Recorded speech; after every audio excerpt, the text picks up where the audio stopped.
But I want to shift topics and ask a question about biosecurity. The international body known as the UN Biological Weapons Convention is responsible for the global ban on bioweapons. And it has a budget of only $1.4 million, which is less than the average McDonald's. As someone on the Foreign Relations Committee, how do you think we can strengthen the governance of synthetic biology and thereby reduce the risk of future pandemics? So I do spend a lot of issue on this issue, and I just want to give a nod that this actually is an ag issue as well, because a lot of these wet markets, our country's overuse of antibiotics. This is one of the greatest national health issues that people aren't talking about, which is antibiotic-resistant bacteria coming from most of the antibiotics used in the United States are used on animals prophylactically. In other words, to prevent them from getting disease. In England, Europe, they're saying that that's crazy because you're creating these pathogens that will kill people. And so you have literally tens of thousands of Americans die every year from antibiotic-resistant strains. And the fear is that these bugs are learning to deal with all the things we have to kill them, to stop them from killing us.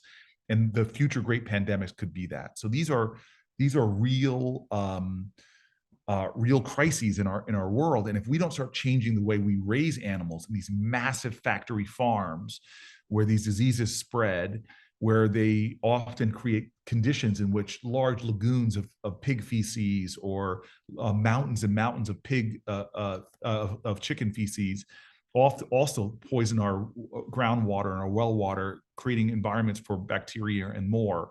A lot of you all know that the theory is that a lot of the avian flus and the like are coming from international wet markets, but we are creating that environment here. So this is something that really does worry me, and it's something that, frankly, is real. And I've got legislation that I hope that you'll look at, not just because you're interested in these issues, but you go to, I hear, a really great university, like the Ag Accountability Act that we've done. But you're right about bioweapons and biosecurity, that there are a lot of dangerous actors out there that don't need what you might have needed in past generations, which is the weight of a state doing it. It's creating an environment where people can get their hands on materials that could poison the water of an entire city or beyond, and that can create pathogens that could threaten large swaths of humanity. And I did not know the data point that you gave me, which sort of humbled me, about the amount of money we spend on it relative to the size of the problem, which I'd really want to find out more. And my staff, if you could hear behind them, are scribbling down right now. So I'm going to look at that. My collegiate colleague. But this is something that concerns us a lot, and we're really leaning in to try to prevent the kind of things that we don't think, that most people aren't thinking of, that could end up threatening humanity. Thank you. I really appreciate that.